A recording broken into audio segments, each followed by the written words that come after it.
Núcleo de Telesaúde do Hospital Universitário. Universidade Federal do Maranhão. Bom, a portaria que ela vai fundamentar a fala de hoje, ela foi publicada no dia 19 deste mês, mas ela foi publicada um dia depois em forma de nota no dia 20, tá bom? Então é uma portaria super recente, a gente vai ver que é do mês de março. Primeiro, já que estamos com a possibilidade de falar para todo o Brasil, de falar para um número maior de pessoas, é necessário trazer o quanto mais rápido possível os assuntos que estão sendo discutidos hoje na atenção primária, como temas atuais e possibilidades de enfrentamento à pandemia do coronavírus. Então, a gente aproveita o tema de hoje para iniciar essa discussão com vocês, tá bom? O primeiro item que a gente vai fazer uma ressalva, apesar de não estar pontuado na portaria 430, esses são temas relacionados, tá bom? Então, antes da gente apresentar a portaria 430 e a nota técnica 467, a gente vai fazer um conjunto de 8 ressalvas. A primeira chamada de atenção.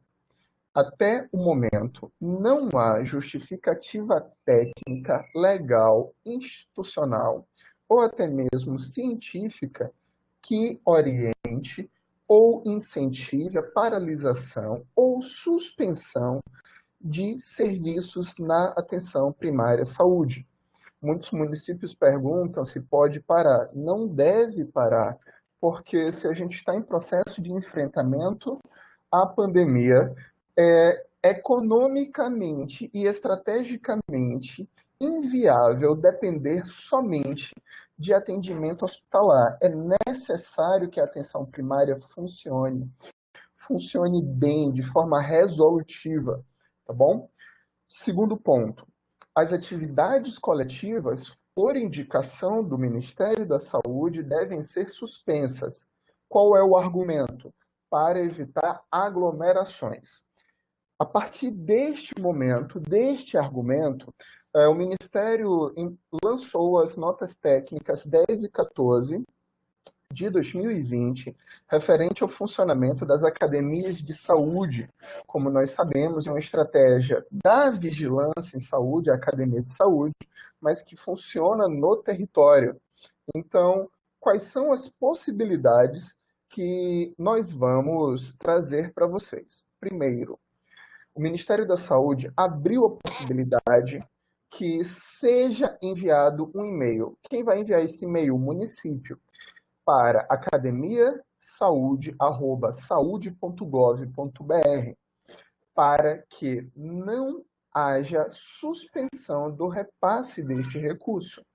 O que é que deve conter nesse e-mail? Somente uma justificativa criada pelo município, informando que, devido ao momento de pandemia e atendendo às orientações do Ministério para evitar aglomerações, as atividades são suspensas.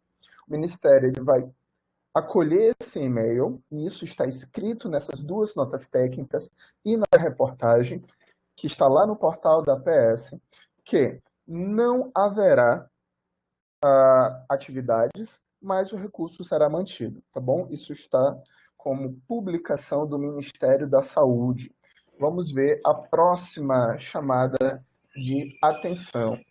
O Ministério da Saúde não determinou suspensão de visitas domiciliares de agentes comunitários de saúde. Ao contrário, ele publicou um guia, um manual chamado Recomendações para Adequações das Ações dos Agentes Comunitários de Saúde frente à atual situação epidemiológica do Covid, né, ao Covid-19. O que é que tem lá nesse material?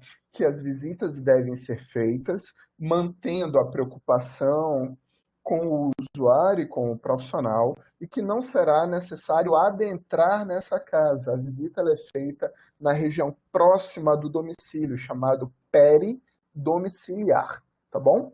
Então, não existe fundamentação legal que apoie ou incentive a suspensão de visitas. Então, é muito importante nós sabermos disso. E ponto 4. Também foi lançado a nota informativa número 8, com recomendações aos agentes de combate à endemia. O que é que tem nesse texto? Olha só, 3 itens muito importantes. Primeiro, o agente de combate à endemia que apresente algum sintoma respiratório, de síndrome gripal, né, leve, como tosse, coriza, dor de garganta, falta de ar ou febre, deve permanecer em isolamento, seguindo as orientações do Ministério. Segundo item, quando o ACE, agente de combate à endemia, identificar nos domicílios visitados a presença de moradores com qualquer sintoma respiratório, que são aqueles que nós citamos acima, tosse, coriza, dor de garganta, falta de ar, etc., ou febre, deve imediatamente informar para o responsável pelo coronavírus no seu município. E terceiro ponto, não realizar a visita domiciliar caso o responsável do imóvel, no momento da atividade, não tenha idade superior a 60 anos. No decorrer do documento, ele também vai informar que essas visitas devem ser mantidas, sendo feitas na região peridomiciliar, ou seja, próximo ao domicílio, sem a necessidade de adentrar o domicílio. Então, vocês estão vendo que a gente está apresentando todo o arcabouço teórico para justificar a manutenção dos serviços. É claro que existem desafios aos municípios, até porque são os municípios que tornam a atenção primária à saúde realidade. A gente vai chegar no processo de gestão de logística, gestão de recursos humanos e também o financiamento que vem na portaria 430, tá bom? Ótimo. Item 5. Vamos lá. A saúde bucal, né, na atenção primária, também não foi suspensa. Existe a base legal do Ministério e no estado do Maranhão também foi publicada uma portaria 148, número 20. Nestas duas bases legais e outros estados também têm o seu arcabouço teórico específico, tá bom? Na primeira base legal, que é este material do Ministério da Saúde, denominado Atendimento Odontológico no SUS, indica que os profissionais de saúde bucal de nível técnico, auxiliar de saúde bucal, técnico de saúde bucal, deverão auxiliar no atendimento através do Fast Track, na fase inicial de identificação de pacientes sintomáticos, tomando os devidos cuidados de proteção e isolamento. Os profissionais de saúde bucal de nível superior, cirurgiões dentistas, deverão auxiliar no atendimento através do Fast Track, na avaliação de sintomas e notificação, colaborando com os profissionais enfermeiros ou de nível superior, tá bom? O atendimento de urgência odontológica deverá ocorrer individualmente, evitando-se o compartilhamento de espaços devido à transmissão de micro-organismos, principalmente quando há uso de equipamentos que podem produzir aerossóis, principalmente, né, quando o atendimento ele é feito na cadeira odontológica, né, quando tem aquela broca ou outros materiais que geram aerossóis. E o que é que tem nisso? E também está relacionado com as outras publicações do Estado do Maranhão e também de outros estados, que neste momento só está autorizado o atendimento de urgência, mas é o atendimento de urgência na atenção primária, tá bom? Não é para retirar o cirurgião dentista da unidade básica de saúde e liberar todo mundo, não é isso que está escrito, tá? É muito importante entender que, neste momento, não há incentivo para suspensão de serviços na atenção primária, mas sim adequação, ok? Então, é necessário que os profissionais estejam presentes, funcionem como equipes, e aí juntos possam elaborar estratégias mais qualificadas, tá? Então, item 6. Não há publicação e nem orientação do Ministério da Saúde para a suspensão ou paralisação dos serviços das equipes do Núcleo de Apoio Ampliado à Saúde da Família, o NASF-AB, somente a suspensão de atividades coletivas para evitar aglomerações. E esse é uma ressalva que vale para todas as equipes. As atividades coletivas estão suspensas. Então, alguns municípios disseram, devido ao momento de enfrentamento à pandemia, o NASF perdeu o espaço. Exatamente o contrário. O NASF, como equipe multiprofissional, ele tem que se redesenhar, ele tem que discutir com a equipe de saúde da família e com a gestão da atenção primária à saúde, como os profissionais do NASF podem agregar neste momento, realizando atendimentos individuais na unidade, com horário marcado, discutindo esse formato de bloco de horas ou atendimento pelo PEC. Então, vamos deixar isso muito bem claro, porque muita gente já perguntou isso. Neste momento, as equipes devem se redesenhar e discutir de que forma manter o serviço, claro, com uma grande ressalva, mantendo a proteção do profissional que está atendendo e assim como a proteção do usuário, tá? O item 7, devido à suspensão das aulas, as atividades do programa de saúde na escola também foram suspensas e a semana na escola que estava prevista para o início de abril, que era a semana de 6 a 9, ela foi suspensa, indicada para o segundo semestre, mas sem definição de data, tudo bem? Então, quem está preocupado em relação a isso não vai ter nenhuma punição ou suspensão. Por quê? O programa de saúde na escola, ele é um programa montado que o cronograma das atividades depende exatamente da possibilidade do município. Como neste momento as aulas ainda estão suspensas, não há possibilidade de realizar essas atividades. Quando as aulas retornarem, aí sim devem ser unificadas as discussões entre saúde e educação para que nós possamos retomar as atividades do programa de saúde na escola, tá bom? Então, estamos chegando já ao final das nossas ressalvas, para daí iniciar de forma bem qualificada a discussão da portaria 430. Item 8. Até o momento, não há nenhuma nova escrita ou publicação que altere o funcionamento do programa Previne Brasil, que foi lançado pela portaria 2979, ainda em novembro do ano passado. Então, desta forma, os prazos são mantidos, assim como as regras de funcionamento e repasse de recursos, tá? Muita gente pergunta o que é que vai acontecer agora. Até o momento não há publicação nova pelo Ministério da Saúde, então todo o repertório, o arcabouço que foi apresentado, ele continua vigente. O cálculo da captação ponderada, que vai ser feito o primeiro cálculo de janeiro a abril para pagamento diferenciado a partir da competência de maio, continua essa regra, assim como o pagamento do valor do antigo PEMAC, que ele vai ser mantido até agosto, para depois, a partir de setembro, começarem a pagar para indicadores de desempenho. Então, essas regras são mantidas.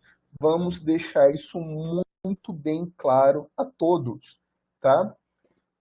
Vamos iniciar aqui a apresentação mesmo da portaria. Bom, já que a gente já fez todo esse preâmbulo de assuntos relacionados à atenção primária, serviços e financiamentos, iremos começar a falar detalhadamente da portaria 430. Muitas pessoas ainda têm grandes dúvidas sobre essa portaria.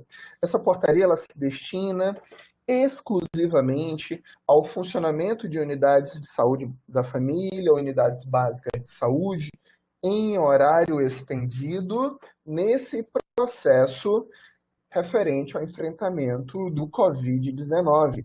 Ela tem uma série de condicionalidades, de requisitos que vamos apresentar. Essa portaria ela foi lançada no dia 19 de março e no dia 20 de março ela foi apresentada como uma nota lá no portal da atenção primária, tudo bem? Vamos deixar isso muito bem claro. E nesta reportagem, no dia 20, também foi apresentada a portaria, a nota técnica 467, que vamos falar detalhadamente dela, que nada mais é que são os parâmetros assistenciais, tá bom? Então é muito importante a leitura da portaria 430 e dos seus parâmetros assistenciais na nota técnica 467. Primeiro ponto, para que o município possa pleitear o recurso, é necessário a ausência de adesão ao programa Saúde na hora, tá bom? Então, os municípios que já estão aderidos à saúde na hora, que já recebem recurso para isso, ou que ainda não recebem recurso, mas o nome do seu município já saiu na notaria de homologação, infelizmente não poderá pleitear o recurso da portaria 430, tá? Ah, mas é um município grande e somente uma UBS tem saúde na hora. Essa portaria, ela exclui esse município da possibilidade de receber esse recurso, tá bom?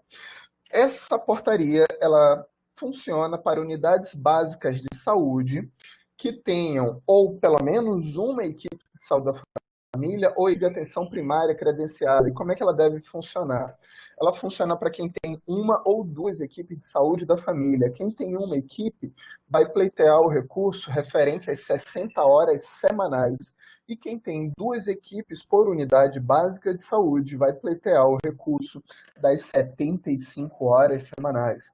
E aí é necessário que a gente possa entender o detalhamento do que significa funcionar 60 horas e do que significa funcionar 75 horas. Por quê? Não basta informar que a unidade está aberta.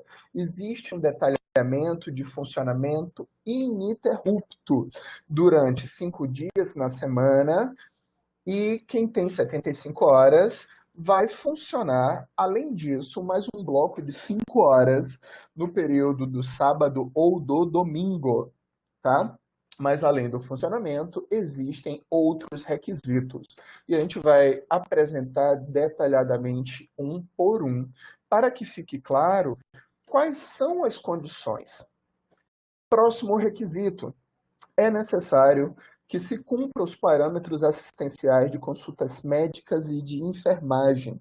O que é que significa isso? Parâmetros assistenciais para essa portaria devemos ler como meta mínima, porque essa é a linguagem que nós encontramos na nota técnica. Não é teto, é meta mínima de consultas de enfermagem e de medicina, e elas são divididas por turno. Vocês verão nessa apresentação que quem faz 60 horas vai ter que apresentar um bloco mínimo de consultas mensais, mas com um detalhamento, que do total das consultas mensais, uma determinada quantidade mínima deverá ser apresentada no período da noite ou durante o final de semana. Próximo item, item 5, né? Não há obrigatoriedade do PEC, tá bom? Vamos deixar isso muito bem claro. O PEC, ele é um parâmetro obrigatório do programa Saúde na hora. Ele não é um parâmetro obrigatório da portaria 430. Ele somente é preferencial. Então, a portaria 430, você pode receber o recurso funcionando no CDS, funcionando no CDS ou funcionando no PEC ou qualquer outro programa similar que, mediante configuração Thrift, envie os dados ao Ministério da Saúde, tá? Eu acredito que as variações de áudio e de imagem devam estar ocorrendo devido a variações de conexões locais. A gente está sendo monitorado pela equipe do Telesaúde Maranhão e caso essa falha ela seja total, é necessário informar para que a gente desenvolva outras estratégias, tá bom? Bom, uma coisa que é sempre muito importante deixar claro, é necessário a presença do profissional médico e de enfermagem durante todo o funcionamento, ou seja, não é um rodízio, aonde segundas, terças e quintas eu tenho um médico funcionando manhã, tarde e noite, e nos outros dias eu tenho enfermeiro. Isso não é o correto, tá? Telesaúde, só me dê um feedback. O áudio está funcionando, não é isso? Para algumas Eu tô, pessoas, então, eu então tô a testando conexão. aqui. Oi?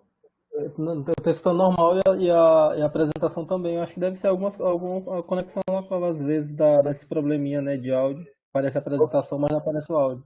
Que aqui tá Ok. normal pra mim. Então, muito obrigado, Maurício. Qualquer coisa a gente fica dando feedback, tá bom? Peraí, tudo bem por aqui. Primeiro, tá ótimo então, Paulo. Muito obrigado.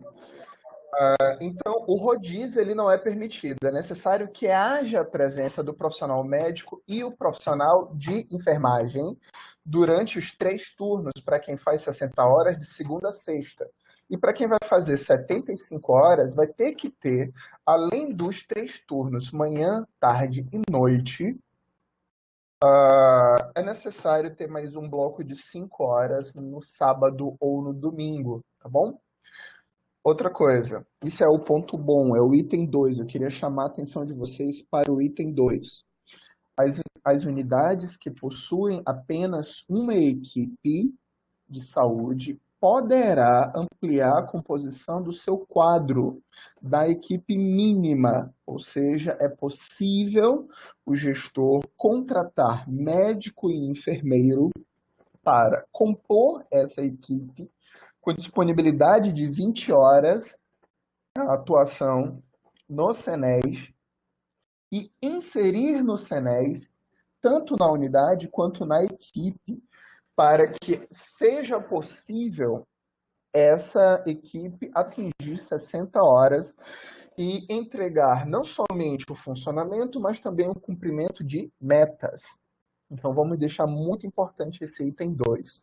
E o horário de funcionamento da saúde da família e os parâmetros eles são monitorados pela produção que você vai entregar no SIS-AB, respeitando também o prazo de envio. O cronograma do ESUS ele não mudou, ele não foi alterado. É sempre o 10º dia útil do mês seguinte.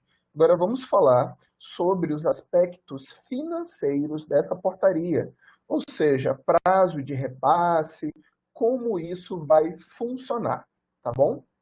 O município que funcionar com o CDS tem que ter muito cuidado em relação à qualidade do registro. Por quê? É necessário marcar o turno noturno nos atendimentos que sejam realizados à noite, assim como informar a data quando o atendimento for realizado no final de semana. Por que a gente traz essas escritas? Porque se não houver o funcionamento de forma clara, a produção de consultas médicas e de enfermagens, o recurso ele não vai ser depositado na competência seguinte. Quem cumprir 60 horas vai receber o recurso de R$ 15.000 por unidade básica de saúde. E quem cumprir 75 horas irá receber o valor de R$ 30.000. Este valor não é para pagamento somente do médico e do enfermeiro. Vamos deixar claro, isso é um recurso a mais. Esse recurso ele é recebido pela secretaria e ele é de natureza de custeio, tá bom? Então, a gente deixa claro isso. Ele não é um recurso para um só profissional. E como vai funcionar o repasse de recursos financeiros nessa portaria? Primeiramente, ele é um repasse mensal. O repasse ele vai ser feito automaticamente após a comprovação e análise do Ministério da Saúde mediante as informações transmitidas no ESUS. O período de funcionamento dessa portaria de março de 2020, competência março de 2020 até setembro, e ele pode ser alterado, até mesmo ampliado, de acordo com a situação epidemiológica do Covid no Brasil. Tá? A gente tem que explicar, deixar muito bem claro. Então, vamos fazer um resumo desta portaria. Primeiro, essa portaria ela não funciona para todos os municípios, porque quem tem saúde na hora não pode receber recurso nessa portaria. Segundo, não precisa de adesão, como já está lá escrito. Basta mostrar que está funcionando e a gente vai detalhar isso, como mostrar. Terceiro, não precisa ter PEC, é somente referencial, mas não é uma condição excludente, né? Então, quem tem CDS pode muito bem trabalhar com a portaria 430 de horário estendido, tá bom? Sim, é uma portaria de aumento de repasse de recurso, tá? E é tanto importante cumprir a carga horária, mas ela deixa uma possibilidade de contratação ou não. Então, a contratação ela não é uma obrigatoriedade, tá? Ela abre possibilidade de contratação do profissional médico e do profissional enfermeiro para quem tem uma equipe de saúde da família, ou a equipe EAP na sua unidade de saúde da família, ou na sua unidade básica de saúde. Caso o gestor deseje contratar profissionais para aumentar a composição da equipe, não há a paridade de obrigatoriamente contratar 2 profissionais, né? Seja um médico e um enfermeiro juntos.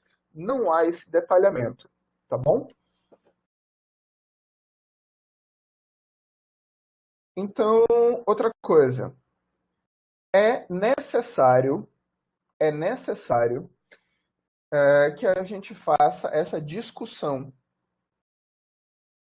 sobre o que não está mencionado na portaria, mas o que é necessário entender para funcionar corretamente, tá?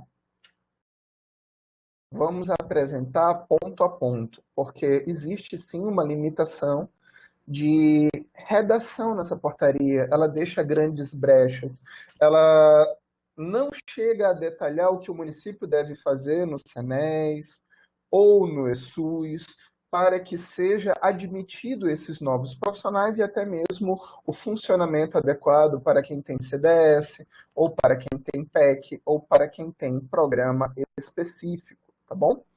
Vamos mostrar aqui para vocês. Bom, o que é que não está detalhado nessa portaria? Primeiro, o SENES. Como a gente está trabalhando com uma ampliação de funcionamento de acesso de uma unidade básica de saúde ou de saúde da família, a primeira alteração que nós temos que fazer no SENES, para informar lá na ficha de detalhamento da unidade, que ela vai funcionar no período noturno e finais de semana também. Tá? Segundo, se você contratar um profissional, ou médico, ou enfermeiro, ou os dois para ampliar a composição da equipe mínima, né, de quem vai fazer 60 horas, é necessário inserir essas informações no SENES, enviar para o Ministério da Saúde, atualizar a base e baixar o mais rápido possível o arquivo XML. Esse arquivo XML do SENES, ele é baixado e depois atualizado no ESUS, porque só assim você vai poder digitar a produção desse novo profissional, seja ele médico ou enfermeiro. Caso contrário, não vai poder subir nada para o Ministério. E o terceiro ponto, quem trabalha com o PEC, Prontuário Eletrônico do Cidadão, ou qualquer outro sistema de prontuário eletrônico. É necessário que o responsável pelo ESUS no município acesse o PEC com a conta, o acesso de administrador, e faça uma mudança na configuração do PEC, informando que o horário de funcionamento é manhã, tarde e noite. Tá?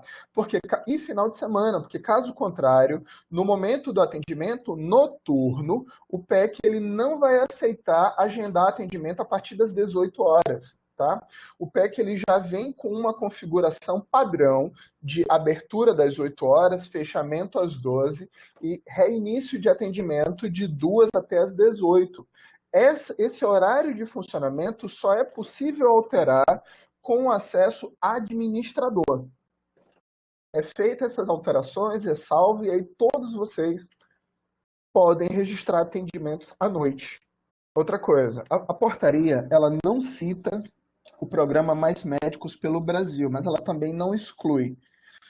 Então, unidades que eu tenho mais médicos pode funcionar 60 horas? Teoricamente pode, mas não é o profissional mais médicos que vai fazer 60 horas. tá bom? Já que essa portaria permite a inserção de mais um profissional em quem tem somente uma unidade de saúde da família.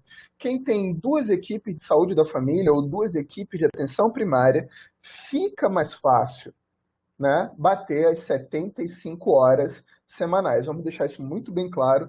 Que bom que o Maquin Douglas está aderido aí à nossa web, porque ele é assessor do Ministério da Saúde, exatamente do programa Mais Médicos. Então, muito obrigado por estar conosco nessa web. Vai enriquecer demais a discussão. Outra coisa, só para lembrar, essa portaria não é do programa Saúde na Hora, tá? Não é do programa Saúde na Hora.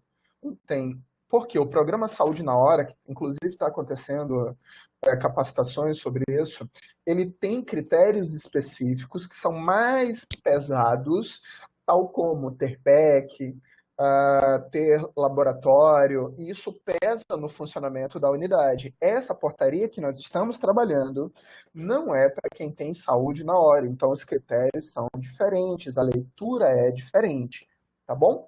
Então, como a portaria 430 fala de parâmetros assistenciais, vamos falar das consultas médicas e de enfermagem. Quais são as metas mínimas, tá bom? Vamos lá. Essa portaria, a portaria ela fala, tá, da nota técnica 467, qual é o problema? Muitos municípios querem trabalhar em horário estendido, mas não atendem os critérios assistenciais da portaria da nota técnica 467. Que critérios são esses? Vamos conhecer, tá bom? Olha só. Primeiramente, para quem faz 60 horas, é exigido 12 horas ininterruptas durante os 5 dias da semana, ou seja, os 3 turnos.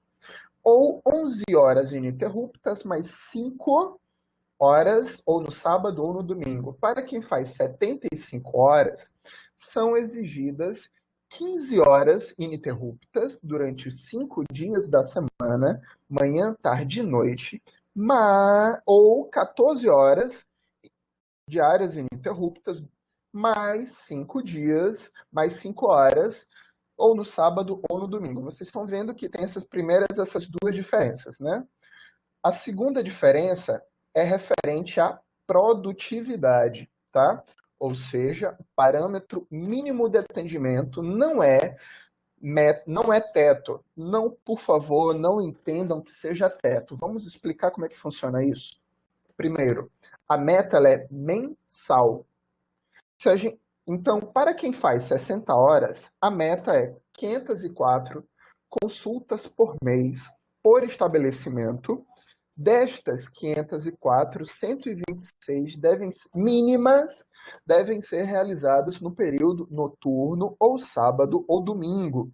Então, quem acha que é muito, é só dividir 504 por um número médio de 22 dias úteis na semana, para você ter ideia do que significaria meta mínima de 504 consultas por mês. Não é impossível. Vamos lá, se nós pegarmos alguma calculadora para fazer essa divisão bem rápida, teremos uma média de 504 dividido por 22, que vai dar uma média mínima de 23 consultas médicas por dia. É muito? Não é. Muitas equipes já fazem isso, mas tem que ter um cuidado. Qual é o valor mínimo pelo período noturno? 126 consultas mínimas. Então, se a gente dividir 126 dividido por 22, número mínimo, vai dar uma média de 6 consultas. Jamerson, então o que significa isso? Que eu tenho que distribuir os meus atendimentos nos 3 turnos. Por quê? Não basta ter o profissional no período da noite. Isso a gente vai ver lá no final dessa nota técnica. Se o Ministério verificar que não há produtividade no período da noite ou no período do final de semana, no bloco das 5 horas, não vai acontecer o repasse de recurso, tá? Então, a unidade ela tem que continuar aberta, é por isso que a gente fala que a atenção primária não pode parar. A equipe vai continuar atendendo, mas é claro que a gente sugere a organização dos atendimentos, tal como bloco de horas, agendamento de dia, data e horário, quem trabalha com o PEC, para que nós tenhamos uma distribuição e nós não tenhamos fila, nem usuários aguardando dentro ou fora da unidade. É sempre importante manter as medidas de proteção dos nossos usuários e dos profissionais, tá? É o mesmo raciocínio para consulta de enfermagem, 336 mínimo. E dessas 336, pelo menos, não é a mais, é pelo menos 84 em período noturno. Tem alguns municípios que já estão funcionando em horário estendido, mas ainda não se encaixaram nos parâmetros da nota técnica 467. Perdão, 467, correto, né? Quem trabalha 75 horas vai ter o parâmetro mínimo de 630 consultas por mês. Dessas 630, 210 são no período noturno, tá? E consulta de enfermagem, consultas mínimas de 420 por mês, dessas 140 no período noturno ou sábado e domingo. Vamos explicar que essa meta não é por profissional, vamos deixar isso muito bem claro, é por unidade. Então, se eu coloco mais um médico na equipe de saúde da família que faz 60 horas, para atingir 60 horas, eu vou ter 2 médicos, fica mais fácil. Se eu coloco mais um enfermeiro, fica mais fácil. Na equipe que vai funcionar 75 horas, que são 2 equipes de saúde da família ou 2 equipes de atenção primária, vocês já vão ter 2 médicos e 2 enfermeiros. Então, lembrando, isso não é por profissional, é por categoria, tá? Então, fica ainda mais fácil de bater essas metas. Ou seja, algumas equipes já fazem muito mais do que isso, mas é muito importante se preocupar com a distribuição e com a qualidade de registro, tá? Essa conclusão ela não é nossa, ela é da nota técnica. Então, a nota técnica 467 ela diz o seguinte: a verificação da realização mínima esperada de consultas médicas e de enfermagem durante todos os turnos de atendimento será suficiente para que cada município e Distrito Federal recebam o recurso durante o período da pandemia. Vocês estão vendo que se a gente não atingir a meta mínima, o recurso não vem, tá? Segundo, o segundo item da conclusão desta nota. A oferta de serviço será analisada mediante verificação também do turno e do dia ou data e horário para quem trabalha com PEC, tá bom? Versus o número mínimo. É sempre muito importante a gente prestar atenção aos detalhes dessa escrita, tanto da portaria quanto da nota técnica, ok? A gente já está chegando ao final. Então, para quem quer entrar na portaria 430, é necessário prestar atenção na organização do processo de trabalho. Por quê? É importante se preocupar com as unidades que podem não ter ampliação do seu quadro para bater as metas de funcionamento das 60 horas, tá bom? Quando o gestor escolhe ampliar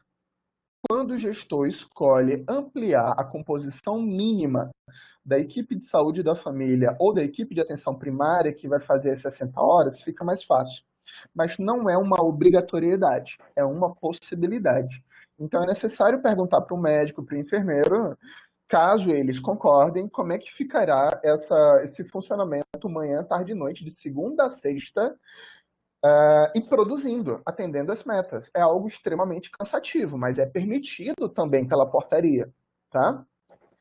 Terceiro, tanto no CDS quanto no PEC, a qualidade da informação e a gestão da informação, elas são fundamentais, tá? É muito importante isso, porque senão a gente só vai ter o serviço, mas sem acesso ao recurso. A gente já está chegando no final.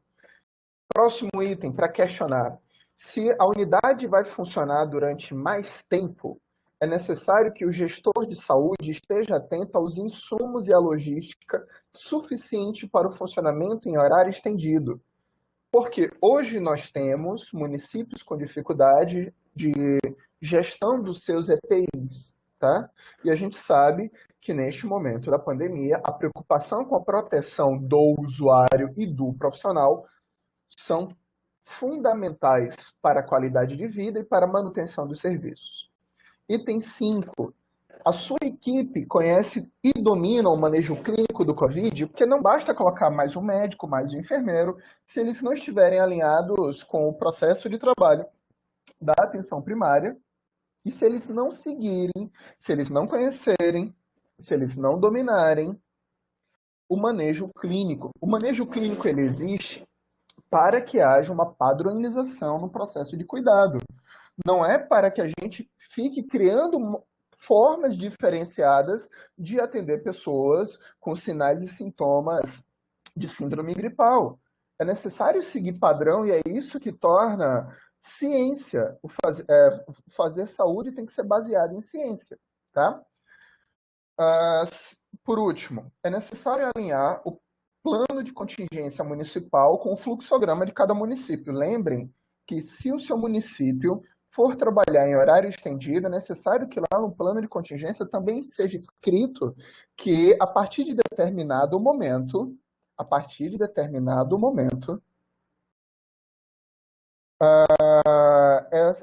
eu vou poder atender à noite. A partir de determinado momento, a minha unidade básica de saúde, a minha unidade de saúde da família, ela pode gerar encaminhamento para uma UPA, para um hospital. Então, sim, essa informação ela tem que estar alinhada no SENES, ela tem que estar alinhada no ESUS, ela tem que estar alinhada no plano de contingência, tá bom? Então, é muito importante esse alinhamento de informações, tá? Já estamos chegando bem no final, essa apresentação ela tem 39 slides, já estamos no slide 37, tá? Então, como uma reflexão, é fundamental fortalecer a atenção primária à saúde na sua gestão, no seu acesso e na assistência com resolutividade, tá? Para que não tenhamos que depender unicamente da esperança da ampliação de leitos, de UTI com respiradores, porque esse raciocínio ele não funciona. Raciocínio de saúde coletiva, isso é inviável, tá? Neste momento, necessitamos de apoio, de atitudes individuais e coletivas, é por isso que a atitude individual é de suma importância. Não é somente uma atitude de gestão, é uma atitude também individual, e que haja articulação de serviços e de políticas públicas alinhadas para um enfrentamento efetivo dessa pandemia. Todos devem estar juntos, vestindo a mesma camisa, para que nós falemos a mesma língua, para que não haja discrepância entre um posicionamento e outro.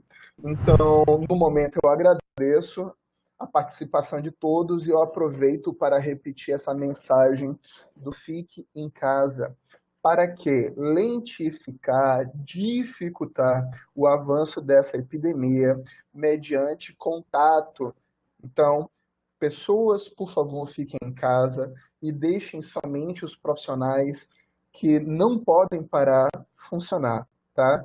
Somente saia de casa quando for extremamente necessário, mantendo os comportamentos de segurança, mantendo a utilização da máscara, a higienização das mãos, tá?